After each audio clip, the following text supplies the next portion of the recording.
No, no, no, that's not how you say it, Momoko. We open right outside my own door, as him was still on vacation away from Tokyo City's cold winter, and...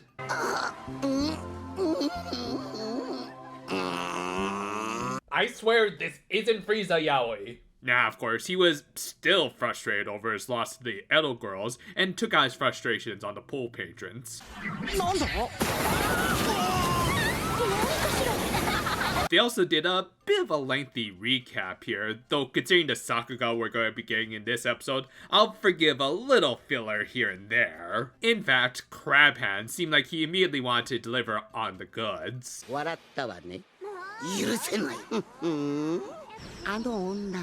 wait, let me go get some snacks! Okay, go.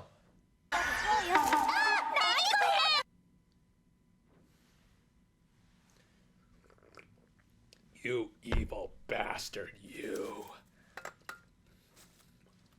At the same time, the particles he had left in Tokyo City returned to their master to report on their findings, which included the secret identities of the girls. Though of course, since he was an evil demon who hadn't interacted with the outside world for several centuries, him's response was essentially... I have no idea who this is. Still, the particles tried to give him suggestions on how to defeat them. My god, this guy has control over the greatest evil of them all! The memes. On a side note, I love how they actually turned into an ear when he asked them to lend him an ear. That's both hilarious and pretty clever. Anyway, they made their way back to Tokyo City, and more specifically, Miyako's Octopus plushie. Huh, this feels vaguely familiar, but I can't quite put my finger on it. The next day, Miyako ended up taking her little Octi to school with her, even though she had seemingly left it on her desk at home. Well, I'm sure having it around won't cause any problem.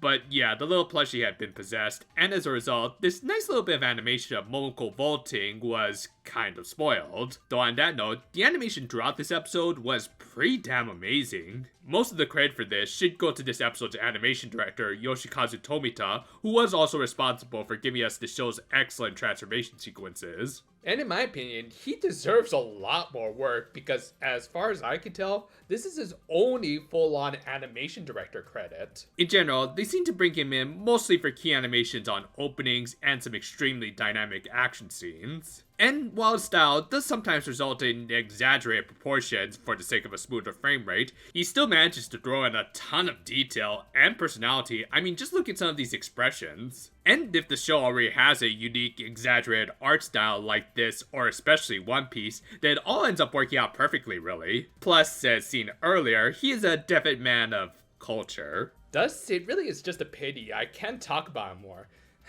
If only there was some sort of anime where he did a lot of the animation.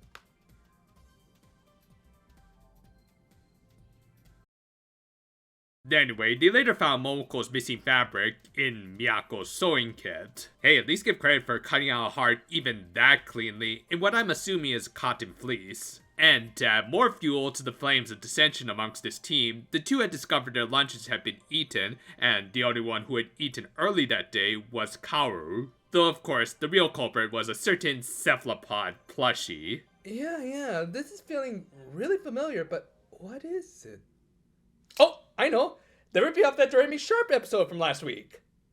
Meanwhile, Mojo was trying to enjoy his own lunch, aka my dinner every other day. And after seemingly being offered a full spread, the him particles informed the monkey about the girls' little tussle and suggested he take full advantage. And he certainly did with one of his cooler looking mechs with multiple heads. Okay, come on, I know I'm forgetting something here. With it, he managed to easily defeat the girls who were still arguing, and it was only through the intervention of the profs and their van that they were saved.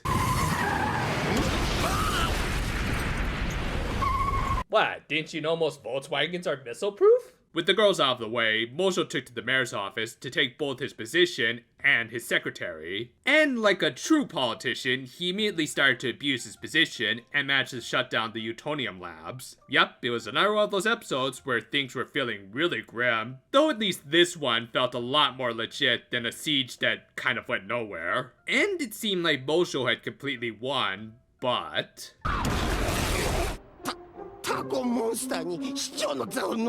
Damn, that octopus is evil. Wait, octopus, evil. Octo, evil? Oh, now I get it. This is all reference to that one boss from Mega Man X. Okay, joke's over. This episode is unquestionably based off of the OG episode that actually debuted the original him, Octi Evil. Yeah, unlike other episodes of this show, no theorizing is necessary, as this follows the exact same base plot of him possessing Bubble's favorite doll, Octi, and ending on a fight with a monster-sized version of the doll taking the Bubbles hostage. This anime also threw in a bit of a three-headed monster in Mojo's mech, though that at least might have been a bit of a coincidence. Regardless, one question does kind of arise.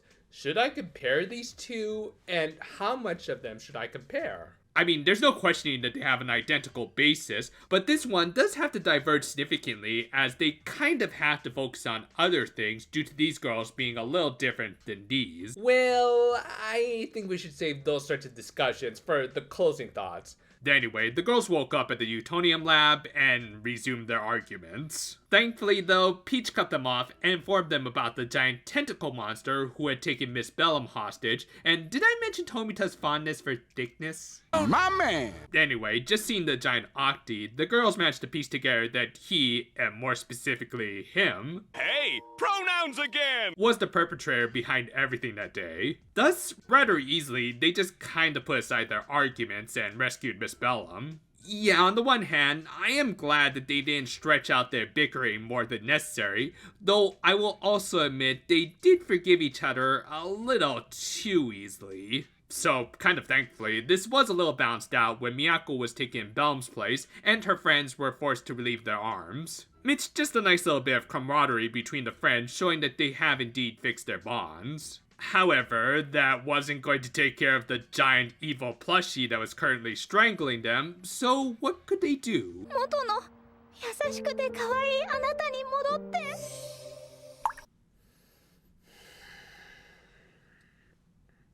Yep, they went there and broke the evil spell with a teardrop. It's at times like this I kind of wish magical girl anime were more like tokusatsu. I mean, okay, I'm not saying Miyako's love for her plushie doesn't feel genuine, because we have seen that she is an emotional girl who does treasure her belongings, which, as I've said, is a major theme of this series. But in an episode like this that was more about the girls trying to overcome him's deceptions, yeah, this does feel more than a little Deus Ex Machina-ish. No, well, I can at least appreciate them sending Kim off into the Phantom Zone, and the episode ended with the girls having a nice little team huddle. No, and Miss Bellum assured the mayor that she hadn't betrayed him. Yeah, there was some kind of subplot here with her seeming to switch to Mojo's side, but I guess she was actually trying to distract him until the girls could come save the day. It's a bit of an insignificant subplot really, and probably more meant for this last minute joke. Still, rushed conclusions aside, this was still a very fun outing. Obviously, the animation really contributed, with almost every frame of this episode looking really good, showing that Yoshikazu Tomita can be more than just an action and fanservice-y anime, though he also does that really well too. And, in my opinion at least, it certainly lives up to the original, though for slightly different reasons. From what I can tell, Octi Evil is often considered to be a classic episode of the OG, and in my opinion, for good reason. For one, it debuted him in a really effective and damn creepy way. Seriously, I never realized how off-putting Tom Cade's Octi voice was until I rewatched it, but Jesus. But yeah, they really played up the devil parallels that they were going with him very well, and also had a fantastic resolution, where in spite of his manipulations that got Blossom and Buttercup to argue throughout the episode. All they needed was a little silent stare and the cries of Bubbles in peril to realize that they were sisters, and forgiving a few pay squabbles was just kind of part of being a family. Though with that in mind, it's also not entirely fair to make a one-to-one comparison with this episode, as there are significant and inherent differences between these shows. For one, him has already debuted in this anime, and while he does kind of act like Lucifer, he's actually based off of something else that we'll learn later. And two, the girls of this show aren't sisters, they're classmates and friends, so things can't play out exactly the same without that familial bond. Not that this show was likely planning to do so anyway, as from the beginning, they made it very clear that they wanted to do their own thing. Thus, even though this was absolutely the closest they've ever come to being like the OG, they did do things their own way by focusing more on aspects like the girls at school and how Octi-him manipulated them in some very entertaining slice-of-life shenanigans rather than the family drama of the original. Now, the climaxes are certainly comparable with similar layouts, and while both have their own strengths, like the Z-Girls having a good moment of piecing things together, yeah, I still have to give the overall victory for this scene at least to the OG. I've said it many times already, but I do really prioritize visual storytelling, and the OG stare down between Blossom and Buttercup is a great example of that. Certainly a lot more emotionally resonant than some teardrop fixing everything. Still, all of that aside, I do think this episode overall works as its own thing. If not for at least the decent showing of the camaraderie of this version of the girls, then definitely for the excellent animation directed by Yoshikazu Tomita. It really is a shame he's not used more, because even though there wasn't a ton of action in this episode, it still looked really good throughout and helped to elevate stuff like the comedy. Thus, overall, while the OG can't and really shouldn't be replaced, this was still a very visually appealing outing and at least a good tribute to the original episode. If anything, at least they didn't needlessly retcon the villain too much, right, Lightyear? Work on the Yu-Gi-Oh! Ranking video is going well, so hopefully it should be out sometime next week. And as always, do check out our weekly reviews for the current Precure series that could also learn a few lessons about visual storytelling, but again, let's save that for when the time is right. And until then, though, farewell for now, my friends, and how long have you been on my hand? Come on, don't look at me like that. Easy, come on.